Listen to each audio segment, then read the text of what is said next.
ఓం శ్రీ గురుభ్యో నమః.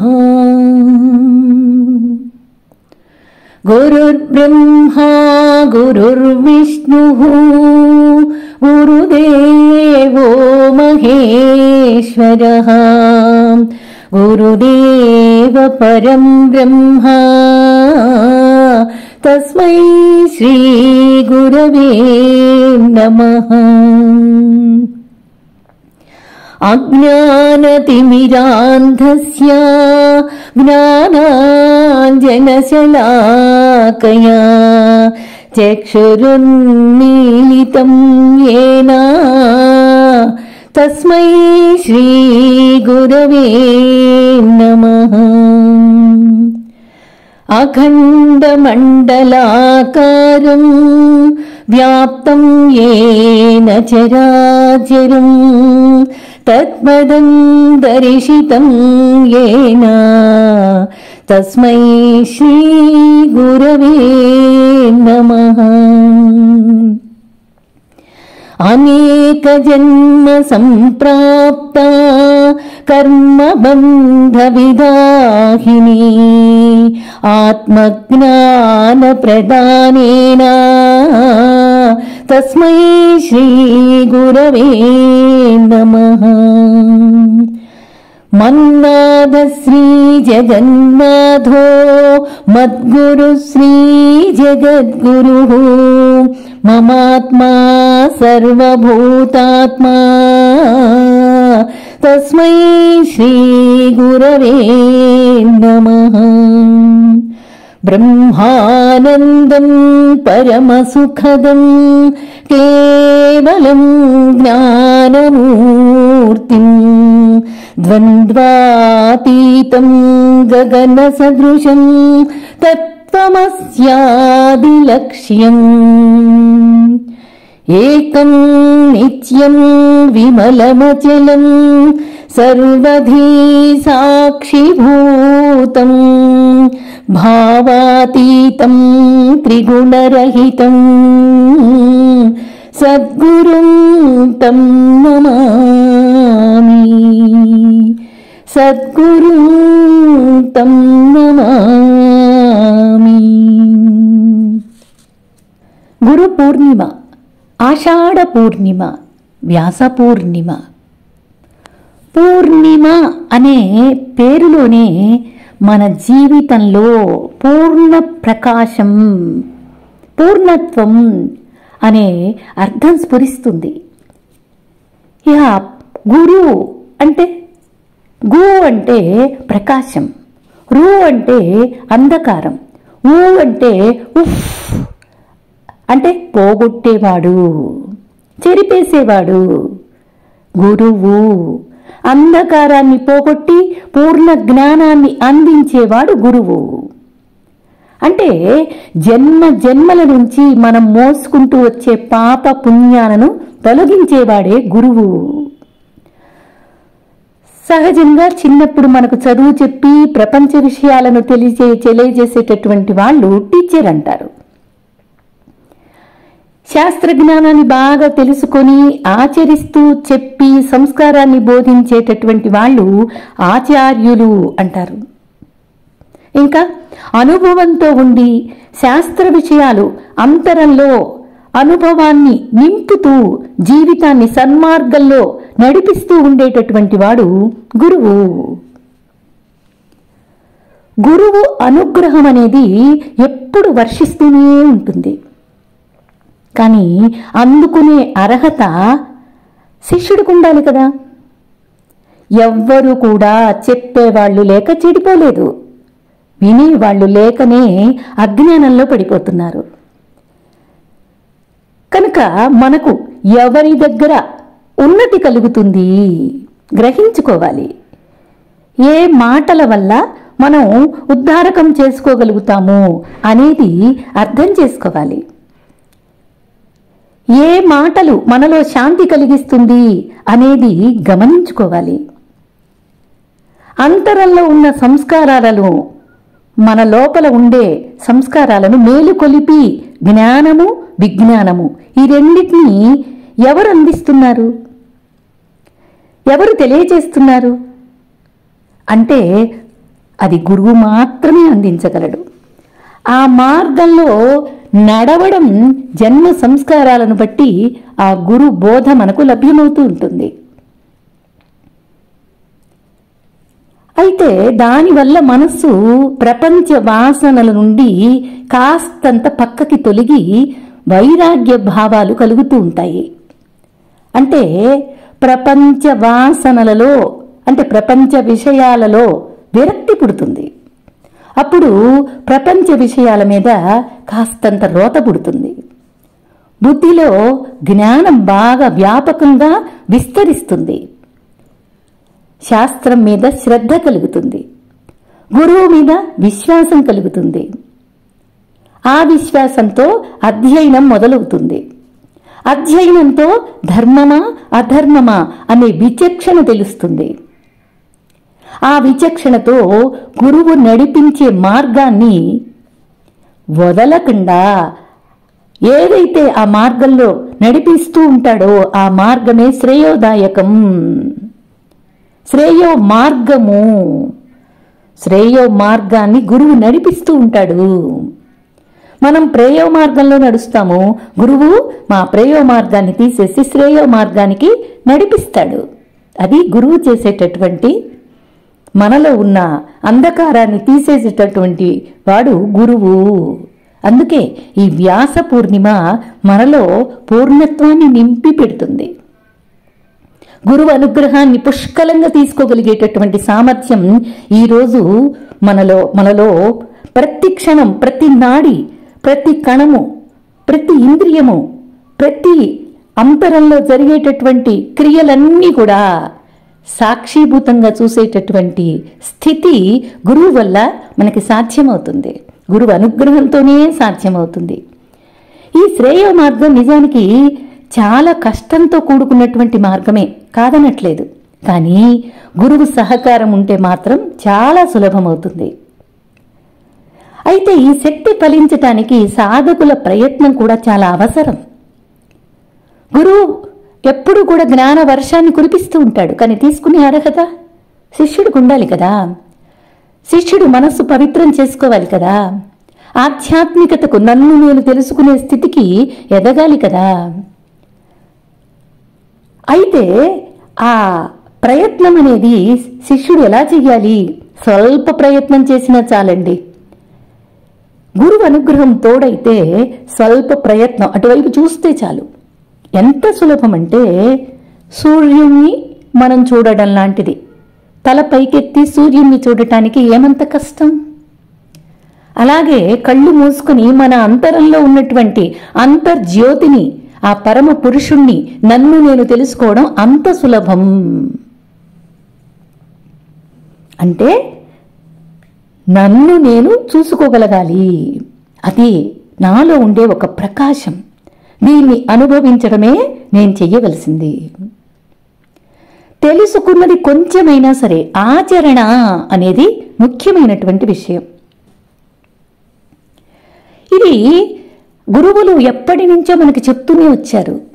అద్వైతం అంటే ఏమిటి అంటే ఆ ఆద్య ప్రతిపాదకుడు ఎవరు అంటే శంకరాచార్యులు. మొట్టమొదటి ఆది గురువులు ఆదిశంకరులు. అద్వైతం అనేది ఉన్నది ఒక్కటే అంటే మాకు అర్థం కావట్లేదు అని అంటే విశిష్టాద్వైతం అనేది వచ్చింది. దానికి ఎవరు మనకి ఇలా బోధ చేశారు అంటే జీవుడు, జగత్తు, పరమాత్మ మూడు కలిసి విడదీయలేనంతగా కలిసి ఉన్నదే విశిష్టాద్వైతం. అంటే ఇక్కడ విశిష్టాద్వైతం దీన్ని మొదటగా రామానుజాచార్యులే చేశారు. మరి ద్వైతం అంటే ఉన్నది ఒక్కటే అంటే అర్థం కాలేదు శంకరాచార్యులు చెప్పిన విషయాన్ని. ఇప్పుడు రామానుజాచార్యులు వచ్చి విశిష్టాద్వైతం ఉన్నది మూడు, జగత్తు, జీవుడు, పరమాత్మ మూడు ఉన్నాయి అని చెప్పారు. అది ఇంకా ద్వైతం అంటే జీవుడు, పరమాత్మ, దీన్ని రెండుగా భావించటమే ద్వైతం అని మధ్వాచార్యులు చెప్పారు. అంటే ఒక్కొక్కళ్ళు గురు స్థానం మన కోసం దిగి వచ్చి మనకు అర్థం కావటానికి ఈ విధంగా అనేక విధాలుగా అనేక గురువులు పరంపరగా వచ్చి మనకి అనేక విధాలుగా బోధ చేశారు. జీవితానికి ఒక లక్ష్యం అనేది లేకపోతే బ్రతుకే నిర్లక్ష్యమైపోతుంది. మన సంస్కారం చెబుతుంది మనం ఏ మార్గాన్ని ఇష్టపడుతున్నామో అనేది. మనం మాట్లాడే మాటలు చెబుతాయి మన స్వభావం ఏమిటి అనేది. మనం చేసే వాదన తెలుస్తుంది మన ఉద్దేశ్యం ఏమిటి అనేది. మన వినయం చెబుతుంది మనం నేర్చిన విద్య ఎలాంటిది అనేది. ఈ సూక్ష్మతలు మనకు అర్థం కావాలి అంటే గురు బోధ వల్లనే సాధ్యమవుతుంది. అసలు నువ్వు ఏ పరిస్థితుల్లో ఉన్నావో ఎవ్వరికీ అవసరం లేదు. నువ్వు ఎంత బాధని ఓర్చుకుంటున్నావో ఎవరికీ పట్టదు. నీ మనస్సు అనుభవించే వేదన ఎవరికీ అక్కర్లేదు. నీవు కార్చే కన్నీరుకు ఎవరి హృదయము చలించదు, బాగా గుర్తుపెట్టుకోండి. కానీ నిన్ను హేళన చెయ్యడానికి మాత్రం, నిన్ను అవమానించడానికి మాత్రం 1000 మంది బయటికి వస్తారు. కానీ నీ లోపల ఉన్న ఈ అజ్ఞానాన్ని, ఈ దుఃఖాన్ని గురువు గ్రహిస్తాడు. అందుకని నీలో ఉన్న ఈ పరిస్థితులను, ఈ మానసిక స్థితిని గ్రహించి నిన్ను మనసు పరిధి నుండి తప్పిస్తాడు. నీవు ఆత్మవు, కనిపించేవన్నీ మిథ్య అని నీ బుద్ధికి అందిస్తాడు. ప్రేమతత్వాన్ని బోధిస్తాడు.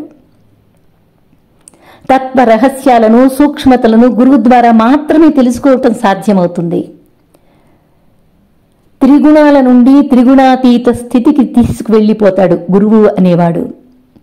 అందుకనే గురు స్థితి ఎలా ఉంటుంది అనంటే అంతటా ఉంటుంది. కానీ అది అందుకునే అర్హత శిష్యుడు సంపాదించుకొని తీరాలి. మొత్తం ఉన్నది మొత్తం ఆత్మగా అనుభవింపచేస్తాడు గురువు. జన్మ జన్మల నుండి వచ్చిన బంధనాలను తొలగిస్తాడు. అజ్ఞానాన్ని నశింపచేస్తాడు. జ్ఞానానందంలో ఓలలాడించే గురువు ప్రత్యక్ష దైవం. దీనికి ప్రత్యక్ష దైవం అనేటటువంటి ఒక విశ్వాసంతో కూడినటువంటి గురుతత్వం ఎలా ఉంటుంది అంటే, ఒక విశ్వాసం కావాలి గురువుల అనుగ్రహం కావాలంటే. ఒకసారి వ్యాసరాయల గురువు గారు అరణ్య ప్రాంతంలో ఒక ఆశ్రమం ఏర్పాటు చేసుకొని శిష్యులకు వేద పఠనం నేర్పిస్తున్నారు. ఆ పాఠాలు ప్రతిరోజు శిష్యులు రావటం, నేర్పించడం జరుగుతుంది. ప్రతిరోజు జరుగుతుంది. అక్కడికి దూరంగా ఒక పిల్లవాడు గోవుల్ని కాచుకుంటూ అక్కడికి వస్తూ ఉంటాడు. ఆ ఆశ్రమం దగ్గరికి వస్తాడు. గురువుగారు చెప్పేవన్నీ వింటూ ఉంటాడు. గురువు దగ్గరికి వచ్చి నాకేమైనా మంత్రం చెప్పండి అయ్యా అని బతిమాలుతాడు. ఆ గురువేమో, అరే నీకు మాటలే సరిగ్గా రావు, నీకు ఈ మంత్రం ఏం పలుకుతావు నువ్వు, అందువల్ల నీవు పలకలేవులే, వద్దు అంటాడు. అంటే అప్పుడు ఆ పిల్లవాడు బతిమాలుతాడు, అయ్యా అయ్యా నాకేదైనా మంత్రం చెప్పండి అయ్యా అంటాడు. అంటే అప్పుడు, అరే నువ్వు దున్నపోతుల్ని కాచుకునేవాడివి, నీకు ఏం చెప్తే అర్థమవుతుంది, సరే వెళ్ళు దున్నపోతు పోరా పో అని విసుగ్గా అనేసేశాడు. అప్పటిదాకా పాఠాలు చెప్పి చెప్పి ఆ పిల్లవాడితో అలా అనేశాడు. ఆ పిల్లవాడు అది ఒక మంత్రంగా తీసుకున్నాడు. అదే ద్వాదశాక్షరి, అదే పంచాక్షరి మంత్రంగా తీసుకున్నాడు. మంత్రంగా తీసుకుని దాన్ని ఒక కొండ మీదకెళ్ళి ఒక బండశిల మీద కూర్చున్నాడు. కూర్చొని తదేకంగా మన వ్యాసరాయలు గురుదేవులు చెప్పినటువంటి మంత్రాన్ని పఠించాడు. ఆ పఠనం చేసేసరికి ఆయనకి కొంతకాలం గడిచేసరికి ఆ దీక్షకి, ఆ పట్టుదలకి యమధర్మరాజు గారి దున్నపోతు ప్రత్యక్షమైంది. ప్రత్యక్షమై, ఏరా బాలుడా నీకేం కావాలి అని అడిగింది. అడిగితే ఆ బాలుడు చెప్పాడు, అయ్యయ్యో నాకు తెలీదు, మా గురువు గారు చెప్పారు, నేను మంత్రాన్ని ఉచ్చారణ చేశాను, అది మా గురువులే చెప్పాలి, మాకు మా గురువుల నమ్మకం అంతే, ఇంకా నాకేం తెలీదు, నాకే కోరిక లేదు అని చెప్పాడు. చెప్తే ధర్మరాజు దున్నపోతూ అడిగాడనమాట, నేను వచ్చిన తర్వాత, ప్రత్యక్షమైన తర్వాత నేనేం చేయకుండా వెళ్ళను, నీకేదో ఉపకారం చెయ్యాలి అన్నాడు. అట్లయితే రా గురువు దగ్గరికి అని వ్యాసరాయలు గారి దగ్గరికి తీసుకొచ్చాడు. ఆ గురువు అడిగాడు, అమ్మా ఏమి ఈ వింత, ఈ ఆనందం అనుభవించటం అనేది సాధ్యం కావట్లేదు, నువ్వు ప్రత్యక్షం అవటం ఏంటి, ఈ బాలుడేంటి, ఇదంతా నాకు వింతగా ఉంది అంటే, అయ్యా వింత ఏమీ లేదు, నీ మీద ఉన్న గురు భక్తితోటి నన్ను మంత్రపఠనం చేశాడు, నేను ప్రత్యక్షమయ్యాను, ఇప్పుడు నాకు ఏదో ఒక కోరిక, ఏదో ఉపకారం చేసి కానీ నేను విరమించుకుంటాను అని చెప్పాడు. చెప్తే అప్పుడు వ్యాసరాయలు అన్నారు, అమ్మా ఇంత శక్తి వీడికి బాలుడికి ఉందని నాకు తెలియలేదు, అయినా సరే నువ్వు ప్రత్యక్షమై అనుగ్రహించావు, చాలా సంతోషం. ఈ ఊళ్ళో ప్రజలకి నీళ్లు లేక అల్లాడిపోతున్నారు, కాబట్టి వీళ్ళకి అవసరం, కాబట్టి ఈ నీళ్లు కావాలి అంటే ఈ శిల అడ్డుగా ఉంది, ఎంత తవ్వినా ఈ శిల పోవట్లేదు, అందువల్ల ఎవరికీ సాధ్యం కావట్లేదు, కాబట్టి నువ్వు ఆ శిలను అడ్డు తొలగిస్తే ఊరి జనమంతా బాగుపడతారు, నీళ్లు అన్ని అవసరాలు తీర్చుకుంటారు అని గురువులు చెప్పారు. వెంటనే ఆ యమధర్మరాజు దున్నపోతూ చక్కగా ఆ శిలని తన కొమ్ముతోటి శిలను తొలగించి నీళ్లు పైకి విరజిమ్మేట్లు చేసింది. ఊరంతా ఉపకారం అయిపోయింది. అట్లాగా ఒక దీక్షతోటి, ఒక విశ్వాసంతో, ఒక శ్రద్ధతోటి పఠనం చేస్తే తెలివితేటలు అక్కర్లేదు, చదువులు అక్కర్లేదు, కానీ భక్తి శ్రద్ధ ఈ రెండు ఉండాలి. అప్పుడు గురువుల అనుగ్రహం ఏంటో మనకి అందుతుంది, అనుభవం అవుతుంది. ఈ విషయాన్ని బాగా అర్థం చేసుకోవాలి. అలాగే అనేక గురువులు సాంప్రదాయంలో ప్రకారంగా వ్యాసరాయల దగ్గర నుంచి అనేక గురువులు, వ్యాసుడు అంటే వ్యాపకత్వం కలిగినటువంటి వాడు. వ్యాసుడు అంటే ఒక పేరు కాదు, ఒక వ్యక్తి కాదు, వ్యాపకత్వం కలిగినటువంటి వాడు. ఈ గురు పూర్ణిమ రోజు పూర్తిగా గురుమయంగా వ్యాపించి ఉంటాడు. అనేక వ్యాసులు ఎప్పుడు పుడుతూనే ఉంటారు, ఎందుకంటే అజ్ఞానాన్ని తొలగించటానికి. అలాగే దక్షిణామూర్తి వచ్చాడు, ఆయన మౌనంగా ఆసీనులై కూర్చుంటే నవయవ్వనంలో ఉండి ఈ వృద్ధులైనటువంటి ఈ శిష్యులు ఆయనను భక్తితో చూస్తూ సనక, సనంద, సనత్కుమార, సనత్సుజాతీయులు జ్ఞానాన్ని పొంది అనుభవించారు. అలాగే దత్తాత్రేయుడు కలియుగ గురువు, ఆయన ముందు 4 కుక్కలు ఉంటాయి, వెనుక ఒక గోవు ఉంటుంది. ఆ ముందు 4 కుక్కలు ఏమిటి అంటే 4 వేదాలు, వెనుక గోవేంటి అంటే ఒక సాత్వికత. ఆ సాత్విక గుణంతో గురువు చెప్పే వేదాల సారాంశాన్ని వింటూ జ్ఞానాన్ని, అజ్ఞానాన్ని పోగొట్టుకొని లోపల ఉన్న జ్ఞానాన్ని వెలికి తీయాలి. ఉన్నది మొత్తం జ్ఞాన స్వరూపం, ఆనంద స్వరూపం, అడ్డు పెట్టుకున్నది అజ్ఞాన స్వరూపం. అజ్ఞానాన్ని వదిలించేవాడే గురువు. ఆ పరిజ్ఞానాన్ని గురు బోధ ద్వారానే మనకు లభ్యమవుతుంది. అందున వ్యాస పూర్ణిమ విశేషమైన వ్యాపకత్వంతో, ఆవరణ అనేది లేకుండా విస్తారంగా అనుగ్రహాన్ని నింపేటటువంటి పర్వదినం. అందరూ గురువు ఆశీర్వాదాన్ని సులభంగా సంపాదించుకునే గొప్ప పుణ్యదినం. అందరం గురు బోధలు విని ఆచరించి ఆ గురు అనుగ్రహానికి పాత్రులమవుదాం. జన్మను చరితార్థం చేసుకుందాం. మానవ జన్మ వచ్చినందుకు చక్కగా జన్మ సాఫల్యతను పొందుదాం.